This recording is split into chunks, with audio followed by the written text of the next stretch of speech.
Good morning everyone. మన క్రైస్తవ సంఘంలో ఆదరణ సంక్షేమ సమితి తరపున మా స్నేహితులకు, మా తెలుగు రెండు రాష్ట్రాల్లో ఉన్నటువంటి క్రైస్తవ సహోదరులందరికీ హృదయపూర్వక వందనాలు. మార్టిన్ లూథర్ గారి జన్మదిన సందర్భంగా Lutheran church pastor reverend Mohan Rao గారు ఎడ్లపాడు గ్రామ ప్యారిస్ పాస్టర్గా పనిచేస్తూ ఉన్నారు. తను క్రైస్తవ సంఘంలో ఆదరణ సంక్షేమ సమితి ఫౌండర్ అశోక్ కుమార్ గారిని మార్టిన్ లూథర్ గారి జన్మదిన సందర్భంగా మార్టిన్ లూథర్ గారి విగ్రహానికి పూలమాలలు వేసి వారిని ఘనంగా సత్కరించుటకై పిలవడం జరిగింది. పిలుపు మేరకు తెలంగాణ అనగా హైదరాబాద్ నుండి అశోక్ కుమార్ గారు ఆంధ్రాకు వెళ్ళి మార్టిన్ లూథర్ గారి విగ్రహానికి పూలమాల వేసి జన్మదినాన్ని ఘనంగా జరుపుకోవడం జరిగింది. ఈరోజు మార్టిన్ లూథర్ గారి స్ఫూర్తితో లూథరన్ చర్చిలో సంఘ కాపరిగా పనిచేస్తున్నటువంటి రెవరెండ్ ఫాస్టర్ మోహన్ రావు గారిని ఇంటర్వ్యూ చేసుకున్నట్టుకై క్రైస్తవ సంఘంలో ఆదరణ సంక్షేమ సమితి స్టూడియో నుండి మేము ఆంధ్రాకు అనగా ఎర్లపాడులో ఉన్నటువంటి లూథరన్ చర్చ్కి రావడం జరిగింది. ప్రజెంట్ మన ఫాస్టర్ గారు మనకు కనబడుతున్నటువంటి చర్చ్లో ఉన్నారు. సో వారిని కలిసి కొంచెం అమూల్యమైన సమాచారం సేకరిద్దాం.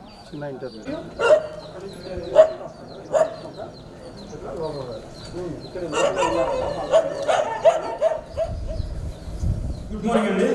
ఈరోజు మనం ఎడ్లపాడు గ్రామంలో లూథరన్ సంఘంలో ఉన్నటువంటి సంఘ కాపరి ఫాస్టర్ రెవరెండ్ మోహన్ రావు గారిని కలవడానికి హైదరాబాద్ నుండి క్రైస్తవ సంఘంలో ఆదరణ సంక్షేమ సమితి తరపున ప్రత్యేకంగా ఇంటర్వ్యూ కోసం రావడం జరిగింది. దీనికి గాను ఫాస్టర్ గారు తగిన సమయం ఇచ్చి సహకరించి ఇంటర్వ్యూ ఇస్తారని చెప్పి ఆశిస్తా ఉన్నాం. సో మనం ఇంటర్వ్యూ కోసమై ఫాస్టర్ గారిని కలుద్దాం. వందనాలండి ఫాస్టర్ గారు. నా పేరు రేఖాంత్ అండి. హైదరాబాద్ CCCWA అనగా క్రైస్తవ సంఘంలో ఆదరణ సంక్షేమ సమితి నుండి చిన్న ఇంటర్వ్యూ కోసం మీ దగ్గరికి రావడం జరిగింది సార్.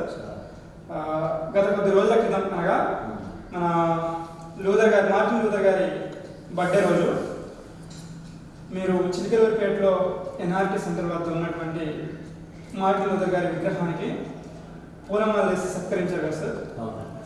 సో దానికి గాను CCCWA అనగా క్రైస్తవ సంఘంలో ఐక్యత సమితి ఫౌండర్ అశోక్ కుమార్ గారు మీకు ఉన్నటువంటి పరిచయాల గురించి, ఆ తర్వాత మీ పరిచర్య గురించి కొన్ని అమూల్యమైన విషయాలు తెలుసుకుందామని చెప్పి హైదరాబాద్ నుండి ప్రత్యేకంగా ఇంటర్వ్యూ కోసం మీ దగ్గరికి రావడం జరిగింది సార్. మీరు బిజీగా ఉన్నారా? కొంచెం టైం ఇస్తారా? Okay sir. Okay, thank you sir. Thank you very much. మీరు ఇచ్చినటువంటి సదావకాశం బట్టి ధన్యవాదాలు సార్. మీ పూర్తి పేరు, మీరు సంఘంలో ఎంతకాలం కాపరిగా పనిచేస్తూ ఉన్నారు, ఇంట్రొడక్షన్ పార్టీగా మీ పరిచయం కొంచెం ఇవ్వండి సార్ మాకు. సార్, నా పేరు రెవరెండ్ గోడమూడి మోహన్ రావు అండి. నేను ఆంధ్ర ఎవెంకల్ లూథరన్ చర్చిలో సంఘంలో గత 15 సంవత్సరాలుగా ఈ వెస్ట్ గుంటూరు సినడ్లో పనిచేయించి ఉన్నాను. ప్రస్తుతం ఎడ్లపాడులో ఉన్నటువంటి ప్యారిష్లో 5 సంవత్సరాల నుండి ఇక్కడ పరిచర్య జరిగిస్తూ ఉన్నానండి. మరి మీరు వచ్చినటువంటి విషయం ఏంటో మరి సూటిగా అడిగితే నేను కూడా సమాచారం.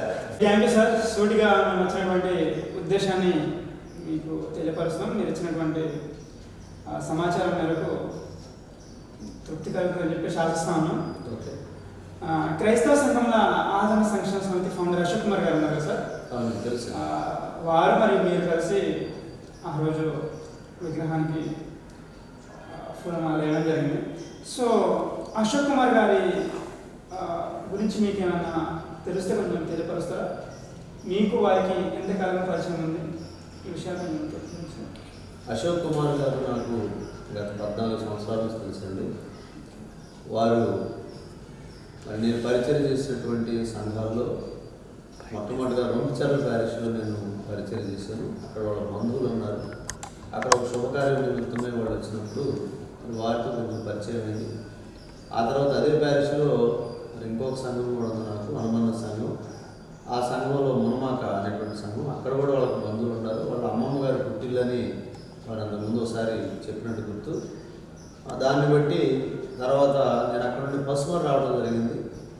మునమాకి, రొంపిచర్లకి, పసుమరికి బంధుత్వం ఉంది, ఇచ్చిపుచ్చుకున్న వాళ్ళు ఉన్నారు. పసుమరులో వాళ్ళ చెల్లి ఉందండి, మారుతమ్మ గారని. వాళ్ళ కుటుంబంతో, ఆ కుటుంబంలో మరి వాళ్ళ యొక్క బామర్ది అయినటువంటి ప్రకాష్ రావు ఉంటారు. వారితో కూడా నాకు కొంచెం చాలా కాలం నుంచి పరిచయం ఉంది. మంచి స్నేహితుడు, మిత్రుడని కూడా చెప్పవచ్చు.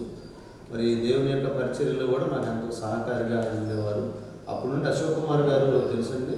ఆ తర్వాత వారు ఒకసారి మేము ఇట్లాగా ఒక సంస్థని మేము క్రైస్తవ సంక్షేమ సంఘం, అభివృద్ధి సంఘం అనేటువంటి సంస్థను స్థాపించామని వారు చెప్పడం జరిగింది.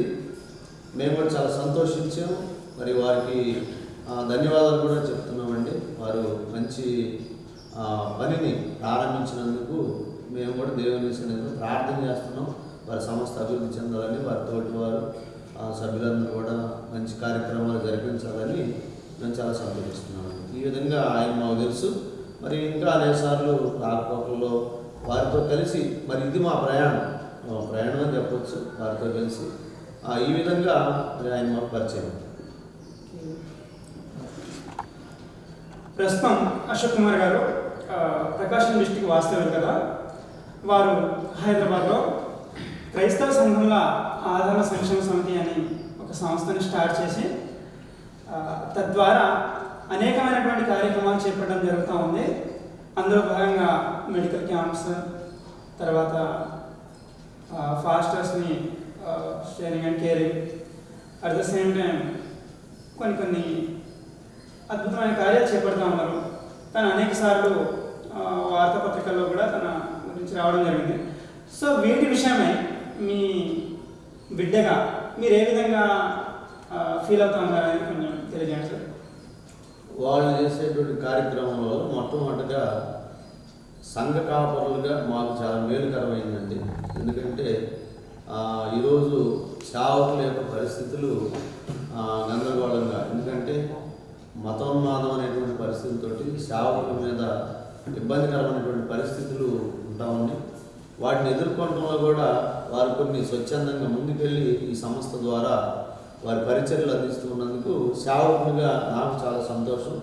మరి వారి ద్వారా మరి కొంత స్వచ్ఛందంగా వారితో పాటు ఉన్నటువంటి వారు ఈ మెడికల్ క్యాంపులు ఇవి ఏర్పాటు చేసి వృద్ధులకు కానీ మరి ఎవరికైనా అనాథలకు కానీ కొన్ని సేవా కార్యక్రమాలు సోషలిజం చేయటం మాకెంతో సంతోషాన్ని కలిగినటువంటిగా ఉంది.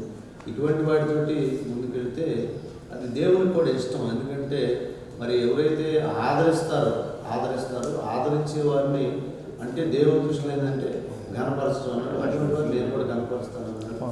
కనుక వారు చేసేటువంటి ఆ కార్యక్రమాల వలన దేవుడు వారిని బహుగా ఆశీర్వదించాలని కోరుకుంటున్నాను. Very much. మీరు ఇచ్చినటువంటి సమాచారం బట్టి క్రైస్తవ సంఘంలో ఆదరణ సంక్షేమ సమితి తరఫున ఎస్పెషల్లీ ఇప్పుడు మెడికల్ క్యాంప్ గురించి మాట్లాడుతూ ఉన్నాం కాబట్టి క్రైస్తవ సంఘంలో ఆదరణ సంక్షేమ సమితి తెలుగు 2 రాష్ట్రాల్లోనూ ప్రతి జిల్లాల వారిగా స్ప్రెడ్ అయినటువంటి సంస్థ. సో అందులో భాగంగా ప్రజెంట్ హైదరాబాద్ని కేంద్రంగా చేసుకొని హైదరాబాద్లో ఉన్నటువంటి ఆయా చర్చిలను సందర్శించి అక్కడక్కడ మెడికల్ క్యాంపులు నిర్వహించడం జరుగుతూ ఉంది కదా. సో మెడికల్ క్యాంప్ వల్ల ఎవరైతే ఆర్థికంగా చిక్కుతూ ఉంటారో వాళ్ళకి, అదేవిధంగా హాస్పిటల్ వెళ్ళి చూపించుకోలేని వారికి అనేకమైనటువంటి ఉపయోగాలు ఉన్నాయి. సో వారిని మీరు ఇన్వైట్ చేసే అవకాశం ఏమైనా ఉందా సార్? తప్పనిసరిగా సార్. నాకైతే చాలా ఇష్టమైనటువంటి కార్యక్రమం కూడా. ఎందుకంటే ప్రభువైనటువంటి యేసుక్రీస్తు వారు చెప్పిన మాట కూడా ఏంటంటే నేను రోగులకు వైద్యుడిని అని చెప్పాడు. కాబట్టి ఎవరైతే బలహీనంగా ఉంటారో వారిని ఆదరించడం మంచిది, అటువంటి వారి మధ్యకి వెళ్ళడం మంచిది. ఈ క్రైస్తవ సంఘముల సమాఖ్య ఆదరణ అనేటువంటి సంస్థ ద్వారా మరి ప్రజల్లోకి వెళ్ళడం చాలా మంచిమైనటువంటి శుభపరిణామంగా కూడా నేను అనుకుంటున్నాను.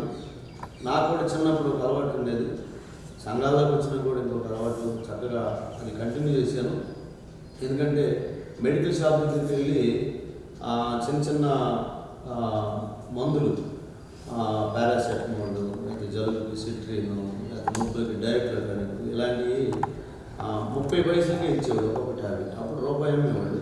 నేను అవి తీసుకుని జేబులో పెట్టుకొని మా సంఘాల్లో ఎవరైనా పెద్దోళ్ళు వాళ్ళు ఉంటే వాళ్ళకి ఇస్తూ ఉంటాం. ఆ తర్వాత కొంతకాలం మా చెల్లి గవర్నమెంట్ నర్స్ అయింది. ఆ అమ్మాయి దగ్గర కొన్ని ట్యాబ్లెట్లు తీసుకొని ఇక కొనకుండా పెద్దోళ్ళకి ఇస్తూ ఉండేవాడిని. నాకు కూడా ఎంత ఇష్టమైనటువంటి కార్యక్రమం. మరి అశోక్ కుమార్ గారి ద్వారా వారి సంస్థ ద్వారా ఇటువంటి కార్యక్రమాలు చేయడం మాకు ఇష్టమే. తప్పనిసరిగా వారు అవకాశం ఇస్తే మా సంఘంలో కూడా క్యాంప్ పెట్టడానికి మేము సిద్ధంగా ఉన్నాను. Thank you very much. మీ సంఘంలో మెడికల్ క్యాంప్ నిర్వహించాలి అంటే ఇక్కడ ఉన్నటువంటి సంఘ సభ్యులు ఎంతమంది, అదేవిధంగా ఎంతమంది మెడికల్ క్యాంప్కి వస్తారు అనేటువంటి కొన్ని విషయాలు తెలుసుకోవాలి సార్. సో దాని విషయమై మీరు కొంచెం ఇన్ఫర్మేషన్ ఇవ్వాలి, కొంచెం తెలియజేయండి సార్. సార్ మా సంఘంలో అయితే ఇంచుమించుగా 350 నుంచి 400 కుటుంబాలు ఉన్నారండి. దీనికి అనుబంధ సంఘంగా ప్రక్కన ఇంకొక సంఘం ఉంది, పత్తూరులో రోదరణ సంఘం. అక్కడ ఒక 50 కుటుంబాలు ఉన్నాయి. ఏదేమైనా కూడా 400 పైచిలకు మా సంఘంలో సభ్యులు ఉన్నారు. వాళ్ళే కాకుండా మరి ప్రక్కన ఇంకా అన్నిలు కూడా, హిందువులు కూడా ఎంతోమంది ఉన్నారు మా గ్రామంలో, ఎడ్లపాడు గ్రామంలో. మరి క్యాంప్ అనేటువంటిది ఏర్పాటు చేస్తే మన కుల కోసం కాదు కాబట్టి మరి అందరినీ కూడా మరి సార్వత్రికంగా ఆహ్వానించడం జరిగింది. ఇంచుమించుగా ఏదేమైనా 2000 మంది వరకు ఈ క్యాంప్లో ఉంటారు, ప్రజలు అనేటువంటి వాళ్ళు ఉంటారు. ఇక వాళ్ళ అవసరార్థమై వచ్చేటువంటి వాళ్ళు 500-600 పైచిలకు ఉండొచ్చండి. అంతవరకు చెప్పగలరు.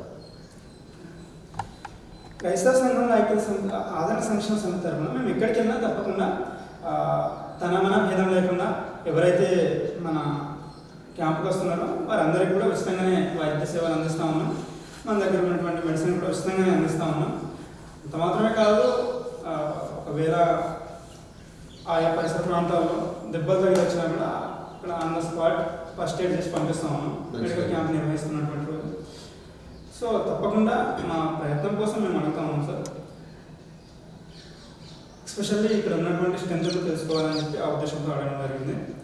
మాకు అనుబంధంగా మేము కూడా ఒక సంస్థ, ఒక హాస్పిటల్కు వస్తూ ఉన్నాం సార్. అది స్వస్తిక్ హాస్పిటల్ అని హైదరాబాద్లో ఉంది సార్. వాళ్ళు కూడా మాకు సహకరిస్తూ ఉన్నారు. ఒకవేళ మన సరౌండింగ్లో ఉన్నటువంటి హాస్పిటల్ వాళ్ళు ఎవరైనా స్పందించి ముందుకు వచ్చి సేవలు అందిస్తామంటే తప్పకుండా వాళ్ళతో పాటు కూడా మేము కలిసి పని చేయడానికి ఇష్టపడతా ఉన్నాం. క్రైస్తవ సంఘంలో ఆదరణ సంక్షేమ సమితిలో మరొక అంశం ఏంటంటే ఎస్పెషల్లీ మారుమూల ప్రాంతాల్లో ఉండి సేవ చేసే వారికి సరైనటువంటి బైబిల్ పట్ల పరిపూర్ణమైనటువంటి అవగాహన లేక కొన్ని తొట్టిల్లుబాటు పడే అవకాశం ఉంది. కాబట్టి ఇప్పటి వరకు మారుమూల ప్రాంతాల్లో ఉన్నటువంటి సేవకుల దగ్గరికి వెళ్ళి అక్కడే 2 days లేదంటే 3 days బైబిల్ సెమినార్స్ కండక్ట్ చేసి వారికి ఉచితంగా జ్ఞానాన్ని అందించి రావడం జరుగుతూ ఉంది. ఒకవేళ యూత్ లేదంటే బైబిల్ సెమినార్స్ కండక్ట్ చేస్తే దాని విషయమై ఇక్కడ ఎంతమంది అటెండ్ కావచ్చు, దాంతోపాటు ఎంతమందికి అవకాశం ఇస్తే బాగుంటుంది అని చెప్పేసి మీరు ఆశిస్తాము సార్.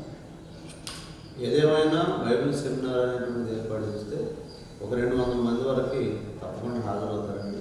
మాకు సంఘంలో ఆదివారం సరికి ఇంచుమించుగా 350-400 మంది సంఘస్థులు, మరి సండే స్కూల్ పిల్లలు కానీ, యూత్ కానీ, మరి వృద్ధులు, పురుషులు, స్త్రీలు ఎవరైనా కానీ హాజరవుతారు. సెమినార్ అనేటువంటిది ఏర్పాటు చేస్తే మరి దానికి ఒక 150 నుంచి 200 మంది తప్పక హాజరవుతారు.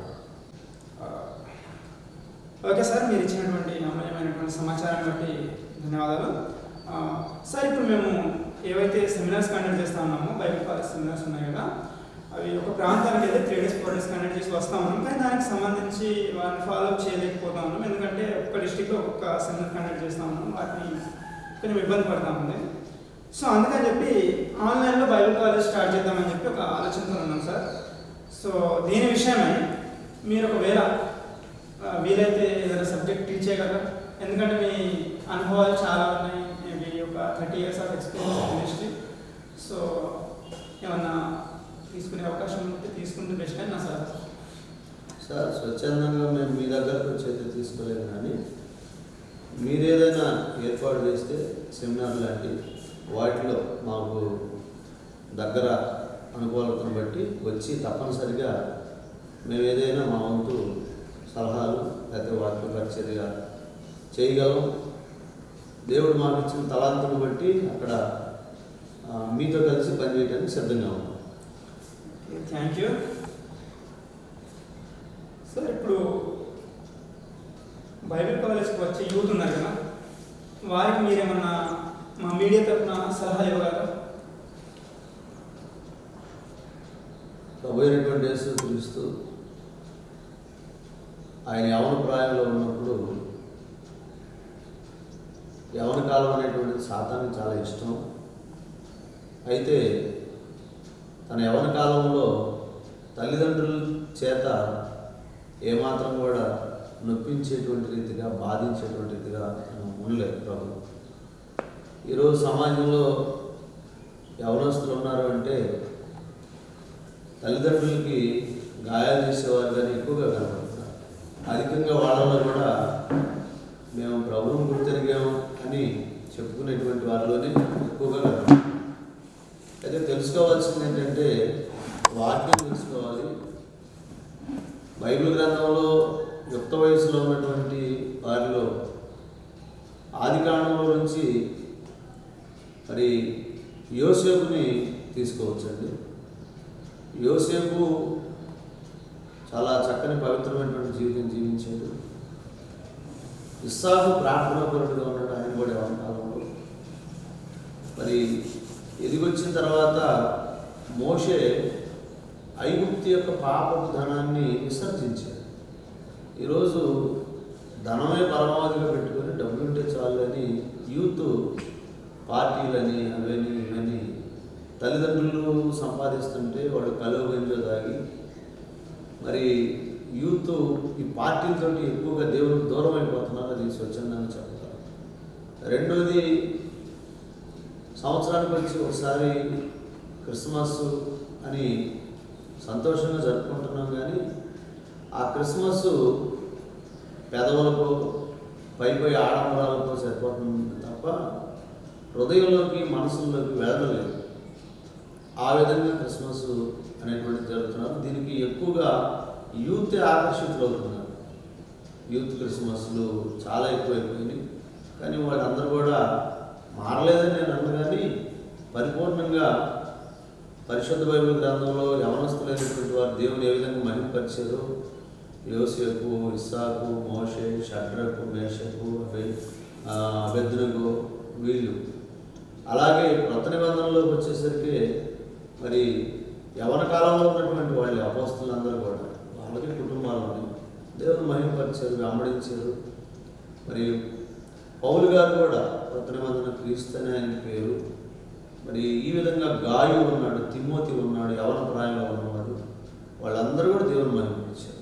ఇన్ని వాక్యాలు మన యూత్ అందరికీ తెలుసు, కానీ వాక్యాన్ని అనుసరించలేకపోతా ఉన్నారు అనేటువంటి కొంత బాధ కూడా మాకు ఉంది. ఆ విధంగా వారందరూ కూడా మార్పు చెందాలని మనసారా దేవుని కోరుకుంటూ మరి వ్యక్తిగతమైనటువంటి ప్రార్థనలో జ్ఞాపకం చేసుకోవడం మంచిది. బహిరంగంగా వాళ్ళని గద్దించి ఇలా చేస్తున్నాం అలా చేస్తున్నాం దానికంటే మరి ఒంటరిగా ఉన్నప్పుడు గద్దిస్తే వాడు కొంత తెలుసుకునే ఇది ఉంటుంది.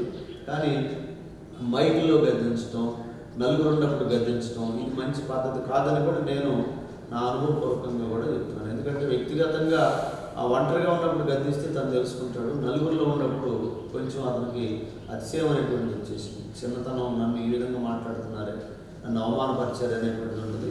పూర్తిగా దిగజారిపోవడానికి కూడా అవకాశం ఉంటుంది. కాబట్టి అలా కాకుండా మరి వారి నిమిత్తమై వ్యక్తిగతంగా ప్రార్థన చేయాలి. ప్రార్థనలో బహిరంగ ప్రార్థన, గదిలో ప్రార్థనలు ఉండాలి, మనసులో దేవుడు ఉండాలి, బయటకు వెళితే ఒక మంచి సాక్ష్యం ఉండాలి. ఆ విధంగా ఉన్నప్పుడు మనం ఎదుటివారికి మాదిరిగా ఉండేటువంటి వారంగా ఉంటాం. ఆ విధంగా ప్రభువైనటువంటి యేసుక్రీస్తు వారు కూడా వ్యక్తిగతంగా ఏకాంతంగా ప్రార్థన చేశాడు. మరి అటువంటి ప్రార్థనలో ఈరోజు తక్కువైపోయింది. కరెంట్ ఉంటే, మైక్ ఉంటే, 10 మంది ఉంటే ప్రార్థన. మనుషుల కోసం మనిషి వెళ్తున్నాడు తప్ప దేవుని కోసం వచ్చేటువంటిది కొంచెం లోటు అని చెప్పుకోవచ్చు. కాబట్టి మీరు చేసేటువంటి పరిచర్యలను బట్టి మీ దగ్గర ఉండేటువంటి యూత్ వారు లేకపోతే ఎంతమందిని నడిపిస్తూ ఉన్నారో వారందరూ కూడా వాక్యమే ప్రధానం, వాక్యం స్థిరం, ఏది స్థిరం కాదు, వాక్యం ఆధారం చేసుకొని ప్రభువు సాక్షులుగా ఉంటుంది మంచిదని చెప్పేసి మరి యవనస్తులైనటువంటి వారికి నేను మరి ఇది నా సలహా మాత్రమే, అంతేగాని ఇదేది ఆర్డినేషన్ జారీ చేసి ఇలా ఉండు అని గీత గీయటం మాత్రం కాదు. ఈ విషయం నేను తెలియజేస్తా ఉన్నాను. Thank you sir, thank you very much. మంచి యువతిని గురించి చాలా చక్కగా వివరించారు. నిజమే, యవ్వనం బహు ప్రమాదం, అట్ ద సేమ్ టైం యవ్వనం అనేది బహు ప్రధానం కూడా. ఈ రోజుల్లో సాతాను ఎత్తుగడగా ఎస్పెషల్లీ పెళ్ళైన కుటుంబాలు విడిపోవడానికి కారణాలు ఏంటంటే ఎస్పెషల్లీ వాళ్ళ మధ్య సరైనటువంటి కుటుంబ బంధం లేదంటే బాంధవ్యం లేకపోవడం. సో అనేక మంది గొడవల వల్ల కొట్లాటల నుండి విడాకుల వరకు వెళ్తూ ఉన్నాయి. కుటుంబాలకు మీరు ఇచ్చే సలహాలు ఏమైనా ఉంటే ఇవ్వగలరా సార్? కుటుంబంలో ప్రధానంగా పురుషుడు యజమాని, దేవుడు మనకు యజమాని. దైవ భయం కలిగి ఉంటే ఆ కుటుంబంలో యజమాని యొక్క చేయాల్సినటువంటి పని చేస్తాడు. తదుపరి ఆ కుటుంబంలో స్త్రీ కూడా విధేయత కలిగి ఉండాలని చెప్పేసి ప్రభు చెప్పాడు. లోబడేటువంటి తత్వం కలిగి ఉండాలి. వాళ్ళకి అటువంటి కుటుంబాలు దీవించబడాలి. అబ్రహాము శారాలను చూస్తే వారు ఎంతగానో దైవ భయం కలిగినటువంటి వారుగా ఉన్నారు. క్రొత్త నిబంధనలో అకులా ప్రిస్కిల్లా అనేటువంటి వాళ్ళు ఉన్నారు. వాళ్ళు ఒక ఆదర్శవంతమైనటువంటి కుటుంబంగా ఉన్నారు. ఎందుకు అని అంటే దైవ భయంతో ఇద్దరు ఉన్నారు. కాబట్టి ఒక్కళ్ళే దైవ భయం కలిగి ఉండటం కాదు. దానికని పౌలు ఏమన్నాడంటే, నీ భర్త అవిధేయుడైతే నువ్వు ప్రార్థన చేయాలి, నీ భార్య అవిధేయురాలైతే నువ్వు ప్రార్థన చేయాలి, నీ ప్రార్థన బట్టి రాబట్టాలి. అంతేగాని ప్రార్థన ఎలా చేయాలి? మత్తయి సువార్తలో చెప్పిన మాట ఏంటంటే, నీ గదిలోకి వెళ్ళి రహస్యమంతమును చూసి నీ తండ్రికి ప్రార్థన చేయాలి. కానీ ప్రార్థన ఈరోజు మరి బహిరంగం అయిపోతూ ఉంది. కాబట్టి అలా కాకుండా ఒకరేళ్ళలో ఒకరు విధేయత కలిగి ప్రేమించేటువంటి స్వభావం కలిగినట్టు ప్రభువు సంఘాన్ని ప్రేమించాడు. మనలో చాలా కలతలున్నాయి, కొరతలున్నాయి, మనం చేయాల్సినంత చేయట్లేదు, అయినా దేవుడు మనం ప్రేమిస్తాడు. అలాగే భార్యలో కూడా ఒకవేళ లోటు ఏదైనా ఉండొచ్చు, సర్దుకుపోవాలి పురుషుడు. అలాగే పురుషుడు లోటు ఏమైనా ఉంటే భార్య కూడా సర్దుకుపోవాలి. ఎందుకంటే పురుషుడైనా స్త్రీ అయినా ఎక్కడ వధువు సంఘం, వరుడు ప్రభు అయినటువంటి యేసుక్రీస్తున్నాడు. ఆయనకు భయపడినప్పుడు కుటుంబాలు కట్టబడతాయి, ఆశీర్వదించబడతాయి, వర్ధిల్లుతాయి. Thank you very much sir. Especially పిల్లలు పెంచే విషయంలో తల్లిదండ్రులుగా ఈ రోజుల్లో విఫలమైపోతా ఉన్నారు అని చెప్పేసి ఒక సమాచారం సార్. ఈరోజు యూత్ అంతా మోడర్న్గా తయారైన, లేదంటే వారు ఇష్టానుసారంగా ఒకవైపు సినిమాలకు లేదంటే వ్యసనాలకు బానిసైపోతా ఉన్నారు అంటే దాని వెనకాల ఎంతో కొంత ప్రేరస్ ప్రభావం కూడా ఉంది అని చెప్పేసి సమాచారం సార్. దీని విషయమై మీరు కొంచెం మాట్లాడగలరా? పిల్లలు దైవభయం లేకుండా ఉంటున్నారు అంటే మొట్టమొదటిగా మోషే ధర్మశాస్త్రం ఏంటంటే, తల్లి అయినా తండ్రి అయినా ముందు నా మాట వినండి అన్న, ఇశ్రాయేలు నా మాట విను అన్న. అంటే దేవుడే మనకు తల్లి తండ్రి. ఆ దేవుడి మాట కనుక ఈ తల్లి తండ్రి ఇక్కడ ఈ లోకంలో వింటే పిల్లలు కూడా వాళ్ళు మాట్లాడతారు. పిల్లలకి మంచి అలవాట్లు నేర్పించాల్సినటువంటి బాధ్యత తల్లిదండ్రుల మీద ఉంది, నేర్పిస్తున్నారు. కానీ మాకేదో స్వేచ్ఛ వచ్చిందని చెప్పేసి తిరుగుబడేటువంటి వారు కూడా ఉన్నారు. అది తల్లిదండ్రుల లోపం అని మనం ఖచ్చితంగా అనకూడదు. తల్లిదండ్రుల లోపం అనకూడదు. ఎందుకంటే ఏ తల్లి అయినా ఏ తండ్రి అయినా బిడ్డ బాగుపడాలనే కోరుకుంటారు, కానీ చెడిపోవాలని ఎవరు కోరుకోరు. మంచి మార్గంలో ఉండాలనే కోరుకుంటారు, కానీ వాడు ఇష్టం వచ్చినట్టుగా వెళ్ళిపోవాలని ఎవరు కోరుకోరు. కాబట్టి తల్లిదండ్రులైనటువంటి వారి లోటుపాట్లు అనేటువంటి ఒకవేళ లేవని చెప్పకూడదు, కానీ ఉన్నా సరే బిడ్డలు అనేటువంటి వారు తల్లిదండ్రులను చూసి వాటికి వెళ్ళవలసినటువంటి వారుగా ఉన్నారు. కాబట్టి తల్లిదండ్రులైనటువంటి వారు బిడ్డల ముందు ఎటువంటి ఫీజులాట్లు అనేటువంటి ఉండవు. అంటే చిన్న చిన్న మాట పెరిగి నువ్వెంత అంటే నువ్వెంత అనేటువంటి పిల్లల దగ్గరికి వెళ్ళకూడదు. వెళ్ళినప్పుడు వాళ్ళలో ఏంటంటే వీళ్ళ యొక్క ధిక్కరణ స్వభావాన్ని బట్టి కొంత ఒకవేళ భయపడినట్టుగా ఉండినా కూడా వాళ్ళు ఎదిగే కొద్దీ తల్లిదండ్రుల యొక్క మాటని పక్కన పెట్టి వాళ్ళ ఇష్టం వచ్చినట్టు మార్గంలో వెళ్ళేటువంటి వారు కూడా ఉంటారు. కాబట్టి తల్లిదండ్రులైనటువంటి వారు బిడ్డల ముందు ఇష్టానుసారమైనటువంటి రీతిగా మాట్లాడుకోకుండా సమాధానయుక్తంగా ఉండాలి. ఆ సమాధానమే దేవుడు. ఆ దేవుడిని వాళ్ళు పెట్టుకున్నప్పుడు బిడ్డలు కూడా అదుపులో అనేటువంటిది ఉంటారు. అందరూ కూడా సమాజానికి మంచి సందేశాన్ని అందించేవారుగా ఉంటారు. వృద్ధులు తల్లిదండ్రులు వృద్ధత్వ దశలో వచ్చినప్పుడు ఆస్తుల విషయమై బహు కొట్లాడలు గొడవలు జరిగి చివరికి కుటుంబం ముక్కలైపోతాం. సో అలా జరగకుండా ఉండాలి అంటే మీరేమైనా సలహా ఇవ్వగలరు సార్? ఆస్తి అనేటువంటిది పక్కన పెడితే మరి అనాది కాలం నుంచి సాతాను వాడుకున్నటువంటి సందర్భం కూడా ఉందండి ఇందులో. ఎలాగూ అంటే ఒక విధంగా చూడాలంటే యాకోబు ఏశావుల విషయంలో ఇస్సాకు రెబ్కాల యొక్క ధోరణి అక్కడ తల్లి యాకోబుని ఎక్కువగా ప్రేమించింది, చిన్న కుమారుడు. అదే ఈరోజు కూడా బిడ్డల విషయంలో తల్లి ఏమో చిన్న కుమారుడిని, తండ్రి ఏమో పెద్ద కుమారుడిని అన్నట్టుగా కొంత పక్షపాత ధోరణి అక్కడ కనబడుతూ ఉంది. ఇక ఆస్తి పంపకాలంటే తల్లిదండ్రులు చేయాల్సిన న్యాయం తల్లిదండ్రులు చేస్తే అది ఇతరులకు మాదిరిగా ఉండేటువంటిగా ఉంటుంది.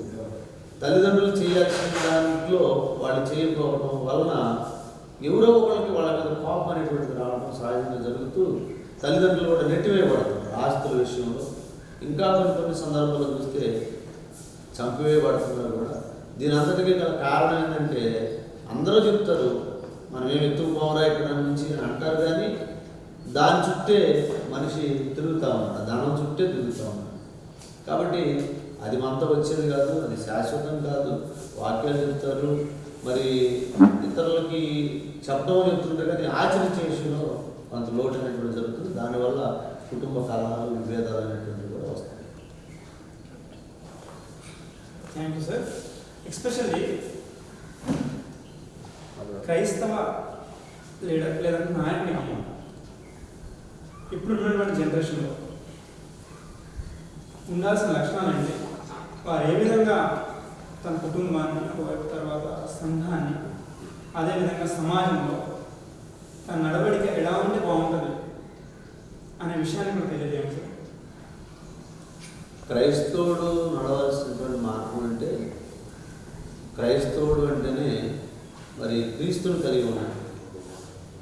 క్రీస్తు ఏ విధంగా ఈ లోకానికి మాదిరికరంగా ఉన్నాడో తగ్గించుకున్నాడో అలాగా క్రైస్తవుడు కూడా తను అనుసరించాల్సిన విషయం భయము భక్తి రెండు అనేటువంటిది చాలా ప్రధానం. భయము ఉండాలా, భక్తి ఉండాలి.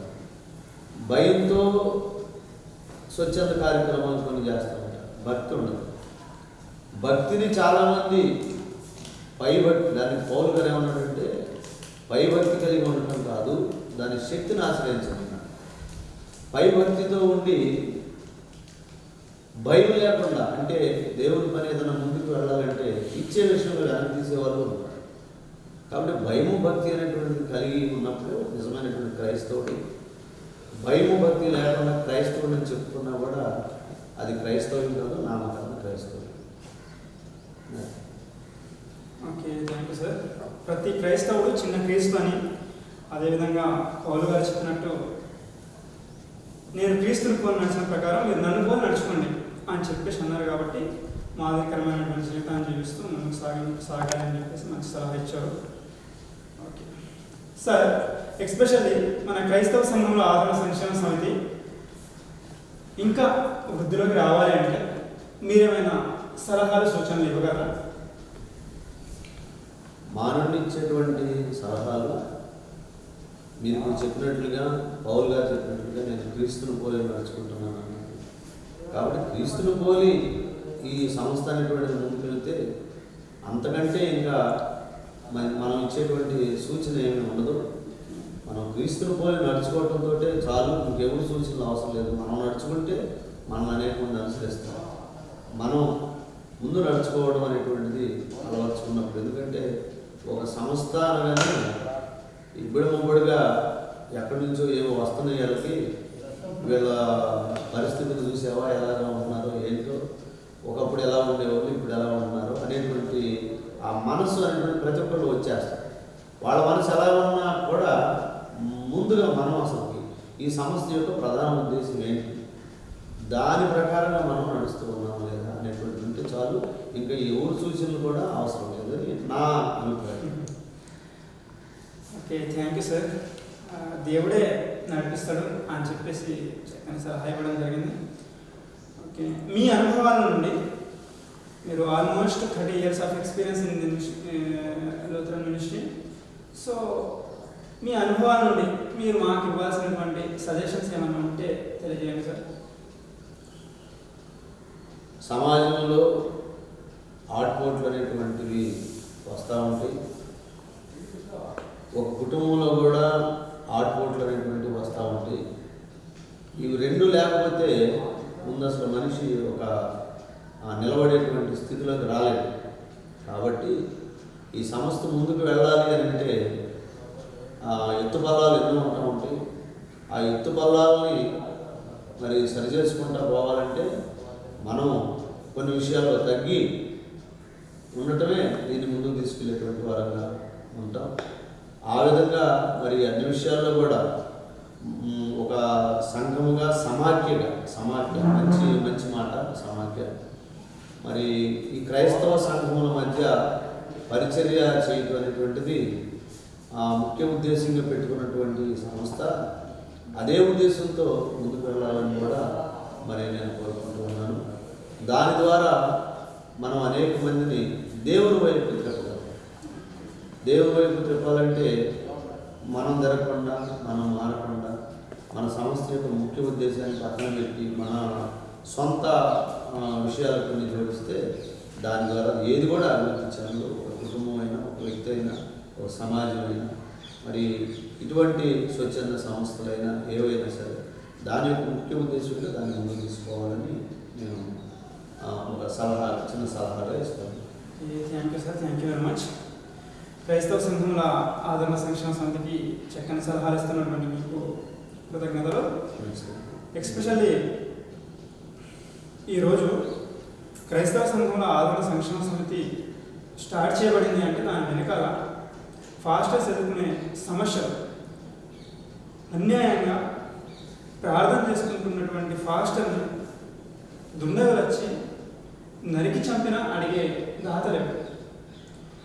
Point number 1. పాయింట్ నెంబర్ 2 ఏంటంటే వారు ఏం తిన్నారో, వారి జీవనశైలి ఎలా ఉందో వారిని కనీసం పరామర్శించేటటువంటి క్రైస్తవ నాయకుడు లేకపోవడం అనేది ఈరోజు క్రైస్తవంలో ఉన్నటువంటి ఒక లోటుగా ఫీల్ అయ్యి, అది ఎస్పెషల్లీ మెయిన్ లైన్ చర్చెస్ కాదు కానీ స్వచ్ఛందంగా సేవ చేసేటటువంటి చిన్న చిన్న ఫాస్టర్స్ పైనే వారిని టార్గెట్ చేసి వారి సేవ పట్ల, వారి సంఘం పట్ల, సంఘంలో ఉన్నటువంటి విశ్వాసుల పట్ల వారి సర్టిఫికెట్స్ కావాలి, అది కావాలి, ఇది కావాలని చెప్పి కొంచెం గందరగోళ పరిస్థితులు లేవనెత్తినటువంటి ఆ తరుణంలో మేము కూడా ఆలోచించి నిర్ణయాలు తీసుకోవడం జరిగింది సార్. ఆ నిర్ణయాల్లో భాగంగా తప్పకుండా మన ఉనికిని చాటాలి అంటే క్రైస్తవంలో కూడా మంచి నాయకుడు ఉండాలి. ప్రతి ఒక్కరు ఈరోజు స్వార్థంగా ఆలోచించి కేవలం నాది నేను నా మట్టుకు నేనుంటే చాలు అనేటటువంటి దృక్పథంతో చూస్తూ ఉన్నారు. కానీ తోటి సేవకుడే అని చెప్పి పరామర్శించేటటువంటి సేవకులు కనుమరుగైపోతున్నటువంటి దినాల్లో ఉన్నాం. సో ఆ పరిస్థితి రాకూడదు అని చెప్పి క్రైస్తవ సంఘంలో ఆదరణ సంక్షేమ సమితి అనేది స్టార్ట్ చేయడం జరిగింది. దీని ద్వారా కరోనా సమయంలోనేమి ఆ తర్వాత ఇప్పటి వరకు కూడా అనేక మందికి చేయూతనివ్వడం జరిగింది, చేయూతనిస్తూనే ఉంటాం. సో మీరు అంటున్నటువంటి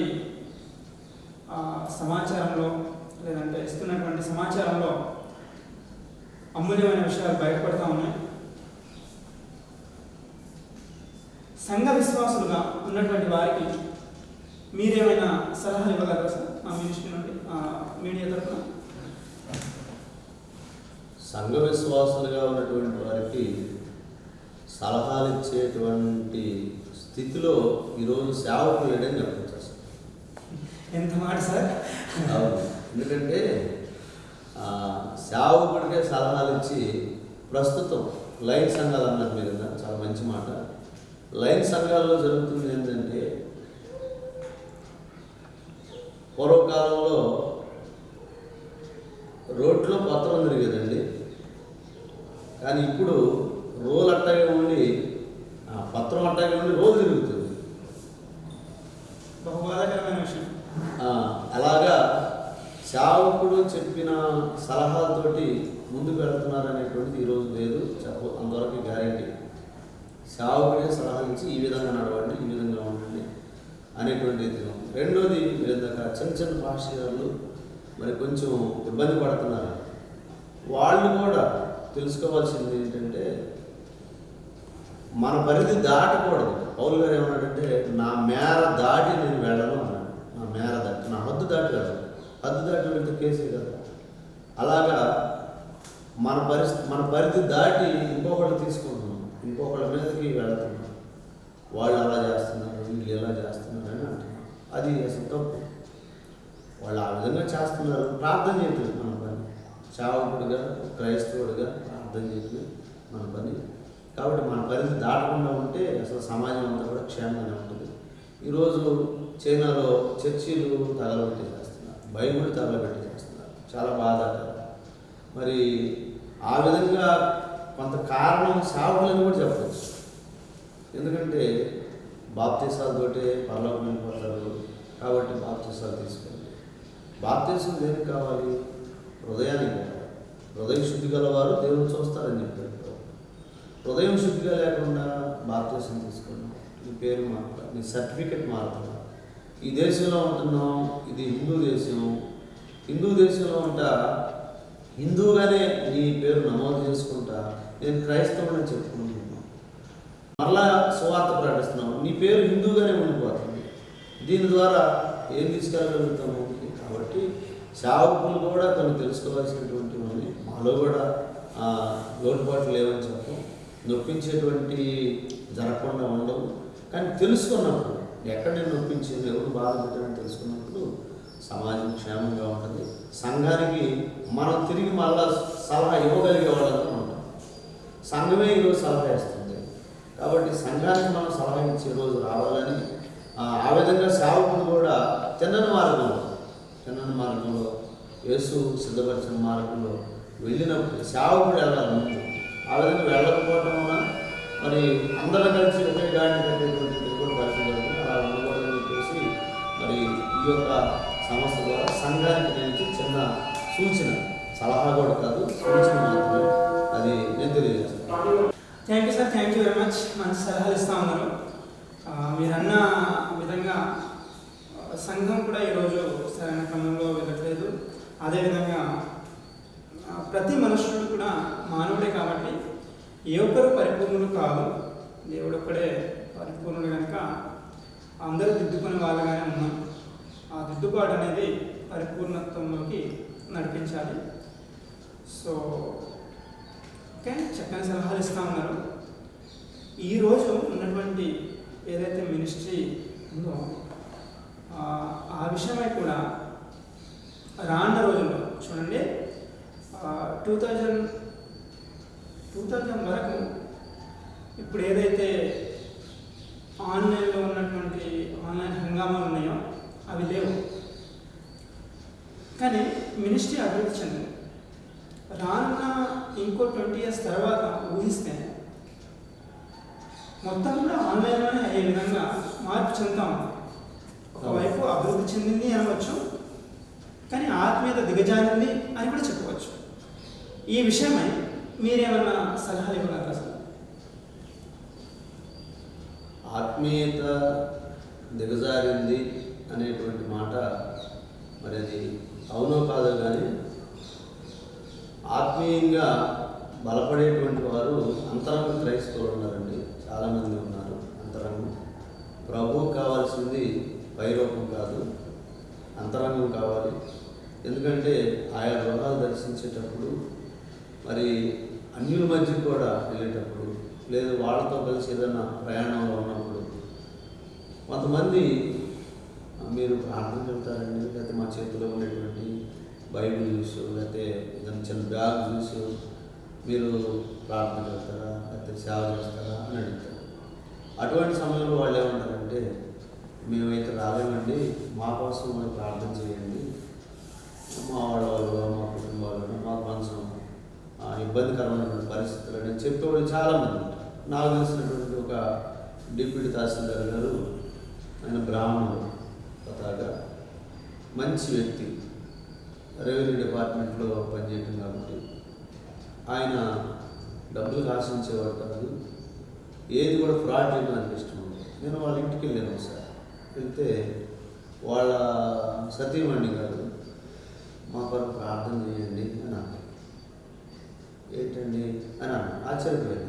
అప్పుడు ఆమె ఏమందంటే నాకు ఒక పుస్తకం తీసుకొచ్చి ఇచ్చి ఇదిగండి ఈ పాటలు కొన్ని నాకు వచ్చు, రాణి చాలా ఉంది, నేను ఈ పాడుకుంటూ ఉంటానండి, ఏం చేస్తాం మా పరిస్థితులు మరి ఈ విధంగా ఉండకన్నానా రాలేము అనేటువంటి సందర్భాన్ని నేను స్వచ్ఛందంగా అక్కడ విన్నాను, వాళ్ళ ప్రార్థన చేసాం.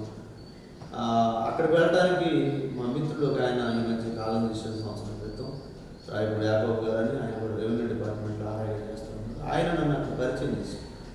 అలాగా ఆత్మీయత దిగజారింది అని అంటే నామకార్థమైనటువంటి క్రైస్తవ్యంతో ఉండేటువంటి వాళ్ళలో దిగజారింది కానీ అంతరంగంలో విశ్వసించే వారిలో మాత్రం భక్తి అనేటువంటిది పటిష్టంగా ఉందని చెప్పవచ్చు.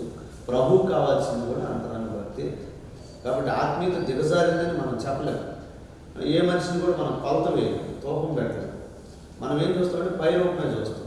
కాబట్టి అది అంతరంగాన్ని బట్టి దేవుడు మెచ్చుకునేటువంటి వారు చాలామంది ఉన్నారు. మరి ఈ విధంగా మీడియా ద్వారా ఈరోజు నన్ను మీరు స్వచ్ఛంద సంస్థ క్రైస్తవ ఆదరణ సమాఖ్య ద్వారా ముందుకు తీసుకెళ్ళడానికి మీ వంతు మీరు మాకు ఇచ్చినటువంటి సదావకాశాన్ని బట్టి నేను మీకు ప్రత్యేకంగా ధన్యవాదాలు కూడా చెప్తా ఉన్నానండి.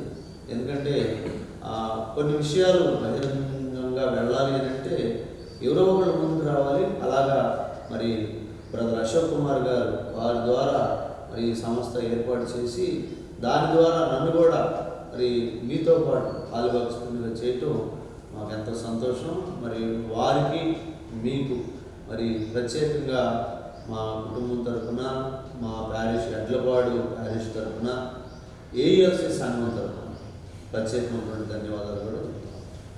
మేము మీకు ధన్యవాదాలు చెప్పాలి సార్. మీ అమూల్యమైన సమయాన్ని కేటాయించి మాకు ఎంతగానో సహకరిస్తున్నందుకు మేమే ప్రత్యేకమైనటువంటి ధన్యవాదాలు తెలియపరుస్తూ ఉన్నాం.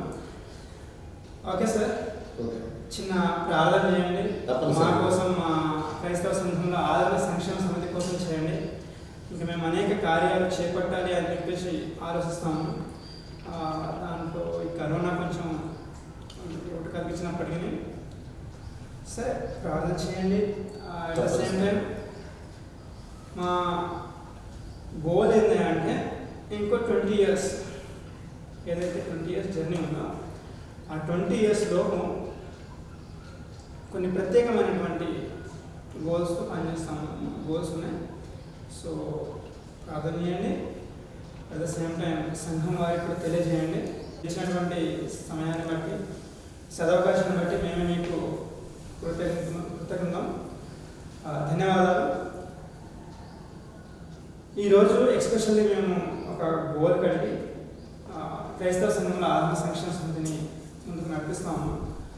20 years కల్లా ప్రతి సంఘంలో ఐక్యత ఉంది, ప్రతి క్రైస్తవుడు ఏకమై ఇది మనది కాదు అని కాకుండా ఇదంతా మనదే అనుకునే విధంగా ఐక్యత రావాలి అనేది మా యొక్క ఉద్దేశం, ఆశయం కూడా. సో ఈ విషయమై మీరు ప్రార్థించండి, మన సంఘం వారికి కూడా తెలియపరచండి. తప్పనిసరి మీరు చేస్తున్నటువంటి పరిచర్య బహు శ్రేష్టమైనది. ఈ విషయమై మరొకసారి మీకు ధన్యవాదాలు తెలియపరుస్తా ఉన్నాం. సో చిన్న ప్రార్థన చేసి మనం ముగించుకుందాం సార్. మంచి మంచి విషయాలు తెలియజేసినందుకు మీకు, మీ సంఘానికి ప్రత్యేకమైనటువంటి వందనాలు సార్. ప్రార్థన చేసుకుందాం. సర్వశక్తియు మిక్కిలి కనికరము కలిగిన ప్రభువా, పరిశుద్ధుడానికి వందనాలు. ఈ సమయంలో బ్రదర్ అశోక్ కుమార్ గారి ద్వారా, వారితో పాటు కొంతమంది ద్వారా ప్రభువా ఏర్పాటు చేయబడినటువంటి క్రైస్తవ సంఘముల ఐక్య ఆదరణ సంస్థ అనేటువంటి ఈ సమాఖ్య ద్వారా మీరు నాయన అనేక మందికి చేయూతను అందిస్తూ ఉన్నందుకు స్తోత్రం. దీనిలో ఎంతమంది పాలుభాగస్తులు ఉన్నారో వారందరినీ దీవించండి. ప్రత్యేకంగా పరిస్థితుల ప్రభావాలైనా క్రైస్తవుల మీద అనేకమైనటువంటి ఇబ్బందులు కలుగుతూ ఉన్నాయి. అవన్నీ తొలగిపోవాలంటే న్యాయాధిపతి నీవే తండ్రి. మా ప్రభువా, మాకు ఆదరణ నీవేనైనా. ఈ లోకంలో మేము ఎవరిని ఆశ్రయించినా అది న్యాయం జరగవచ్చు, జరగకపోవచ్చు, అది ఒక వర్గానికి. కానీ నిన్ను ఆశ్రయించినప్పుడు ప్రభువా తండ్రి తప్పక మాకు న్యాయం చేకూరుతుంది. మీరే న్యాయ నిర్ణీతగా ఉండండి. ఈ రోజునైనా మరి ఈ విధంగా మా మధ్యకు వచ్చి మా ద్వారా పరిచర్యలో కలిగినటువంటి అనుభవాలను కొంతమందికి నాయన తెలియజేయడానికి బ్రదర్ అశోక్ కుమార్ గారి ద్వారా, అలాగే ఈ యొక్క ఛానల్ ద్వారా, సంస్థ ద్వారా మీరు చూపించినటువంటి కృపా మహదైశ్వర్యాన్ని కూడా వందనాలు చెల్లిస్తూ, రానున్న దినాల్లో అంతకంతకు ఈ యొక్క సంస్థ నూరంతలుగా ఆస్వాదించబడాలని, ప్రత్యేకంగా సమాజముల మధ్య, సంఘముల మధ్య ఐక్యత లేకుండా చేస్తున్నటువంటి సాతానును దూరపరిచి ఏ విధంగా దీనిని ఎదుర్కోవాలో ఆ విధంగా ఎదుర్కోవటానికి తగినటువంటి శక్తిని, కృపను దయచేయమని నేను వేడుకుంటూ ఉన్నా. నీ కృపను బట్టి ఈ భూమి మీద ప్రపంచ యావత్తు ఉన్నటువంటి ప్రజలందరినీ కూడా దీవించమని, నీ యొక్క సన్నిధి తోడుగా ఉంచి ఏ విధమైనటువంటి లోటు అనేటువంటిది కూడా లేకుండా అనేకమైనటువంటి ఆటుపోట్లను ఎదుర్కొనేటువంటిదిగా ముందుకు సాగినట్లు దయచేయమని, మమ్మల్ని కూడా దీవించున్నాను. నజరేడైనటువంటి యేసు నామమున పేరట వేడుకొంచున్నాము తండ్రి, ఆమేన్. పరలోకమందున మా తండ్రి, నామం పరిశుద్ధపరచబడుగాక, నీ రాజ్యం వచ్చుగాక, నీ చిత్తం పరలోకమందు నెరవేర్చినట్టు భూమి మీద నెరవేరుగాక. మా అనుదిన ఆహారం నేడు మాకు దయచేయము. మా ఎడల అపరాధం చేసిన వారిని క్షమించినట్లు మా అపరాధం క్షమించుము. సోదరులోనికి తేక, దుష్టుని తప్పించుము. రాజ్యము, శక్తి, మహిమ నిరంతరము నీవే అన్నవి. ఆమేన్. ప్రభు అయినటువంటి యేసుక్రీస్తు కృప, దేవుని దీవెన, పరిశుద్ధాత్మ నిత్య సహవాసము సన్నిధి సదాకాలము ఈ యొక్క సంస్థను నడిపించుకున్నటువంటి ప్రతి ఒక్కరికి, అలా మనకును దేవుడు తోడైండును గాక. ఆమేన్, ఆమేన్, ఆమేన్. హాయ్ ఫ్రెండ్స్, ఆంధ్రాలో ఉన్నటువంటి లూథరన్ సంఘంలో ఫస్ట్ మోహన్ రావు గారి సలహాలు, సూచనలు బహు శ్రేష్టమైనవి మాకు ఇవ్వడం జరిగింది. ఈ విషయమై క్రైస్తవ సంఘంలో ఆదరణ సంక్షేమ సమితి తరఫున మేము బహుగా హర్షిస్తున్నాం.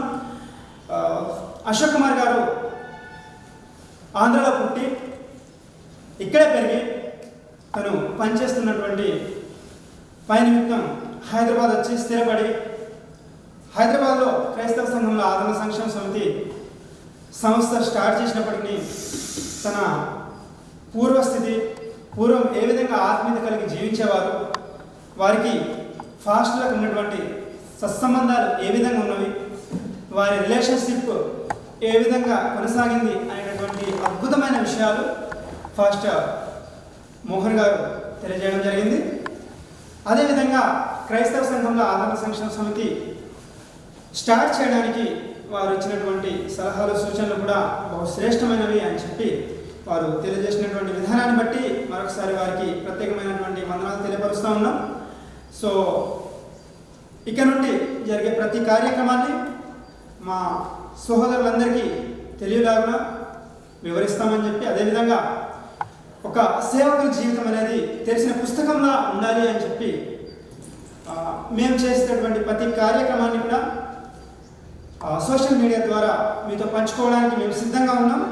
మీరు కూడా ఈ విషయాన్ని వినలాగా, అదేవిధంగా ప్రోత్సహించలాగా దేవుడు మా అందరికీ కృప చూపించును గాక. God bless you all. Thank you.